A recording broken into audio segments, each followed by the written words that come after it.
Hey everyone, it's Rachel and welcome back to my channel. So I recorded a whole video on my experience with ADHD and how it's affected me yesterday, and when I was editing it, it didn't seem right to me. So I decided I would just, instead of trying to make some fancy production, I would just redo it on here with just my webcam. I really wanted to get this video out before the apps for ADHD management comes out on this coming Wednesday.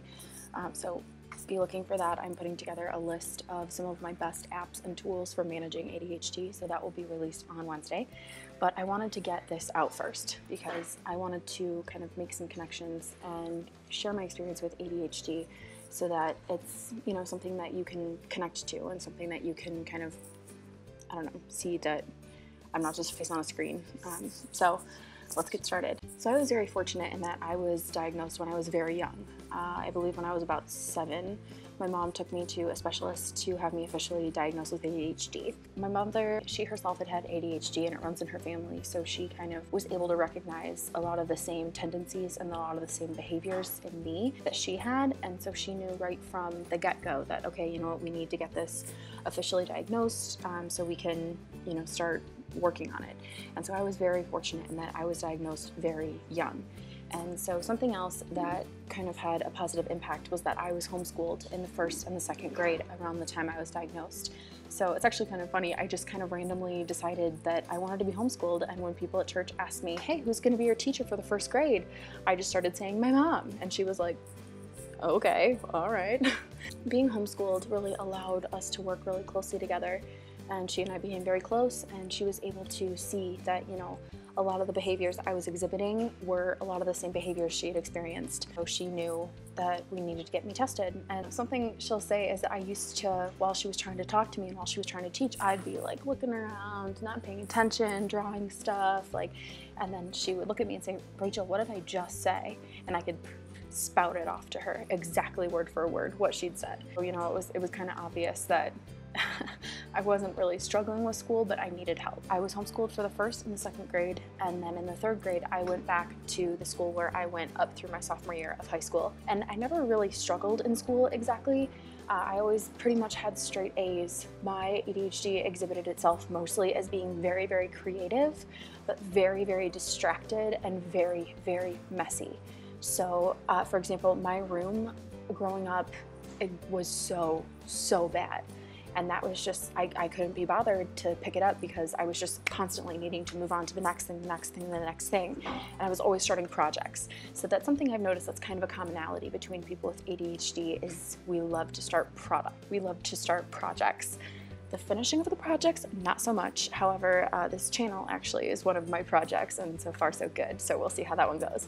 But yeah, projects are huge. So for example, when I was really little, I had a typewriter, and so I started a family newspaper called the Grit Gazette, and it lasted for like a week. And then I loved horses. So I started this, in Microsoft Word, I made up these like flyers and stationery and everything for Rachel's Horse Academy, and I was gonna teach my family about horses if they came to my room, and I would like give classes, and I was always starting projects. I always had to be starting something new, and to this day that kind of manifests itself as I really love to start new hobbies, and I'll go all gung-ho into them, and then after a little bit I'll forget about them. So for example, I've been bullet journaling lately, and like I got watercolors, I got a journal, I did research for like a week on the best journal, I looked up pens, and I was doing it consistently for probably like a month, and since we got to Guatemala, it's just kind of fallen by the wayside. But I'm always starting projects, and so that's really how my ADHD manifested itself when I was younger, especially in elementary school. Like I said, very creative, but very disorganized, very messy. I was able to kind of coast through school until I hit about high school, when I really started to realize my brain worked differently from everyone else's around me. So I would just be sitting there, just in class, trying so hard to concentrate, and then I would concentrate so hard on concentrating that I'd get distracted by my attempt to concentrate and end up even more distracted than I had been before. Like I'd be sitting there in class like, okay, focus. Okay, we're focusing. Are you focusing? We're focusing. We're not even thinking about anything else, like lunch. Oh man, what do I have for lunch? you know what, I'm gonna sit by at lunch. Oh, shoot, I'm still mad at so-and-so.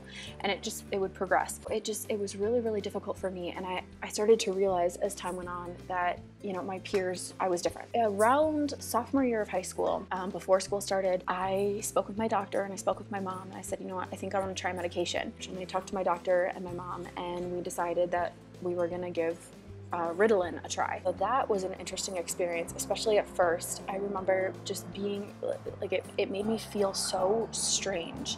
And at first, especially the first couple times I took it, I got this weird high from it. And for the first probably month or so when I took it, it freaked my brain out. I didn't like it. I was hot, I was sweaty. I didn't feel right. I didn't like how it made me feel. But once school started and I was kind of used to it, it was so much easier to focus. I felt amazing. I would write these long pages of detailed notes and I felt so focused, and it was really, really great. But one thing that I noticed was that I would get so focused and so into the groove of what I was doing that I would get so incredibly angry if I had to stop. For example, we had this research paper in my English class that we had to write sophomore year when I had just started Ritalin. I picked dating because I had just read I Kissed Dating Goodbye, so I wanted to write a research paper about dating versus like courting, because I was a really weird kid. I was in the computer lab and I was working on this paper and I had my notes. I had everything I needed. I had my book, I had all my references, and I was just typing. I was just typing and typing and writing this research paper, and I was so focused, and then the bell rang, meaning I had to get up and go to my next class. And I was so incredibly angry, just so angry, that I had to get up and I had to leave and go do something else because I was so focused on this one task. I would alternate between being so angry if I got interrupted when I was kind of like in the zone, and that would swing all the way to like being euphoric for no reason. Just, I would be so excited, and I would be sitting there like, what's going on today? What am I looking forward to? Are my grandparents coming to visit? Do I have a friend coming over? Do I have cheer practice today? Like, why am I so excited? Almost like when you're a little kid and Christmas is just around the corner and you just can't wait because you're so looking forward to it. I would swing between being just really angry if I got interrupted doing something to just being absolutely euphoric for no reason. And then as time went on, the Ritalin would like drain my personality to the point where people have described it as being around me when I was on Ritalin was like being around a stuffed animal. I didn't have any personality. And I'm a fairly bubbly person. I'm goofy. I'm like the world's biggest dork. My family can tell you that. I love to laugh. I love to smile. I love to make people laugh. But when I was on Ritalin, it was gone. I was just completely like rigid and serious, and I would not crack a smile for anything. You could have showed me like the cutest puppy in the world and I would have been like, oh yeah, that's cute, but I'm kind of in the middle of something. Like it wasn't me. It wasn't me at all. Another thing that happened along with losing my personality was that I started to lose a ton of weight. I almost feel like my metabolism was sped up on it. I have not researched that, so I don't know if that's actually scientifically accurate, but I got so skinny to the point that my doctor was concerned, and she was like, okay, if this goes on for much longer, we're gonna have to talk and have some other conversations because you are too skinny. You are way too skinny. So between the just absolutely, like, I was so painfully skinny and everything else, I started to wonder, do I really, want to keep going forward with this? So after my sophomore year of high school, I actually finished off high school at the college that I graduated from. So they had a program called the Early College Alliance where you could register through a public school and you would receive 60 free credits, 60 free college credits. Your tuition was paid for, books were paid for, everything was paid for. And what would happen is the first semester you were in the program, they would have you in program classes. So Early College Alliance made classes, not yet college classes. And the point of these classes was to be so difficult and teach you soft skills. So to kind of teach you how to be successful in college. So the first semester was really intense, and it's actually where I learned that I really like science, because my first secular biology class, I'd been in a Christian school my entire life, and so I kind of felt like everything was spoon-fed to me. And so the first time being in a secular biology class where my beliefs were challenged, where I had to use my brain and reconcile things, and it awakened this like love for science in me. But the first semester was so difficult because they were trying to prepare you for college classes. And then after the first semester, if you had to sit down with all of your professors and they would evaluate you and give you a certain letter grade. And if you got an R, you were ready. And you had to get an R in every single one of your classes in order to have any college classes. I made it through the first semester and I got all R's. And so I moved into college classes after my first semester, my junior year. From the second half of my junior year onward, I took exclusively college level classes. So I took Ritalin all through my junior year. In my senior year, I kind of started to wonder, okay, you know what? I don't really think I want to be doing this anymore. I don't like how this is making me feel. Yes, I'm focused. I didn't feel like myself and I didn't like that. I took myself off of Ritalin about my senior year. And in my experience, so how Ritalin affected me is I feel like it allowed me to kind of build habits and understand what being productive felt like. I was able to then take those habits that I had formed while I was on Ritalin and go forward and keep those habits without actually having the Ritalin there. And so I came up with and learned a lot of strategies, got a lot of tools that I needed, and using those tools and strategies was then able to manage my ADHD without the medication because it personally wasn't right for me. I know a lot of people really benefit from it, and I think that absolutely if medication is something that's going to help you, you should look into it. But for me personally, it wasn't the right choice anymore. Throughout school, I had good grades, but I couldn't study. I would sit down to study, and maybe you've experienced this as well. When you're trying so hard to focus, and then all of a sudden it's like your brain is two separate people, and one of the people is like, we gotta go. No, we have something else we need to do. You should try this. You know what? Let's think about that. And the other part of your brain is like, no, we're trying to focus, and it's like this internal struggle where a part of you is trying so hard to pull you away from what you're doing, and the other part is just fighting just to focus 5 more minutes on your homework. And so there were times where I would literally, without even realizing I was doing it, I would be typing my homework assignment, and I would just get up, leave, and go do something else without even realizing that I was doing it, without consciously being like, okay, you know what, I'm gonna take a break, I'm gonna come back to this. I would just be like, okay, I'm working on homework. Oh, you know what, I could use a snack. And just without even thinking about it, I would just get up and leave. And it was so difficult for me to focus. I felt like I was like trying to sit down and do homework was like a straitjacket or something. Before I graduated, so 2 years ago, I got married. I didn't even think before I got married about how my ADHD would affect my marriage. So my husband is one of the most clean people in the entire world. That's how he was raised. Both his parents are very clean. I like to liken his mother to Martha Stewart. She's an absolutely phenomenal woman, and her home is just gorgeous. It's beautiful and spotless, and so that's what Stephen was used to. He was used to just this standard of clean. And when we got married, I was the opposite. I was absolutely the opposite, and it became a point of contention to the point where we would have these vicious fights over things like, there's a pile on the counter, and to me it was like, well, that's there for a purpose, that's there for a reason. And to Stephen, it was like, there's no reason a pile should be anywhere ever. Because of my ADHD and my, how it manifested itself. So I was always trying things. Things were always messy because I just, my brain had to move from one thing to the next quickly. And there was no time to clean because there's other fun, exciting things to do. He didn't understand how my brain worked at all. And so it's taken us a long time to get to the point where we can make concessions with each other. And here is a mosquito. We have figured out a system that works for both of us, but to this day, my home is not nearly as clean as I would like it to be, but I get to the point where I can't clean right now. My brain is just fried.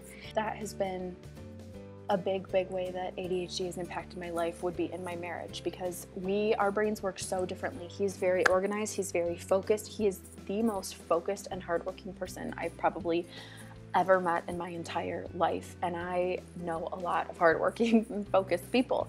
We're starting to understand each other more and figure out how to make sure we are both taken care of and we both get what we want, but it's been a struggle. So to kind of give a quick recap of the ways that I have managed my ADHD in the past. So when I was younger, my mom really tried to instill in me good habits and strategies. I'm all about strategies and things like that. And then once I got to high school, I was on medication until about when I graduated high school. And then all through college, I just used, strategies and planners and organizational techniques and the habits that I had built while on medication. And then about 2 years before I graduated, I decided to give diet a try because I was studying nutrition and I was like, you know what, I can maybe manage this with food.